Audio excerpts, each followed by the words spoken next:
Is your Hyundai Ioniq showing a black screen when you plug in Apple CarPlay? Statistically, 80% of these black screen issues are just software glitches that a quick reset can fix. Let us walk through the diagnostic steps to get your display back to normal. Start by using an original Apple cable, then try the physical reset button on your head unit.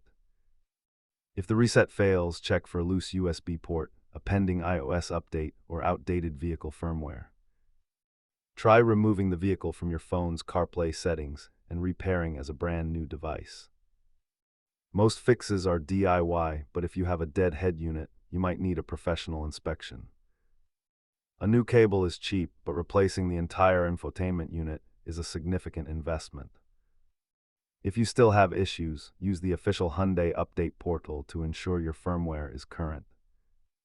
Keep these 3 items in your glove box to handle most connectivity glitches on the road.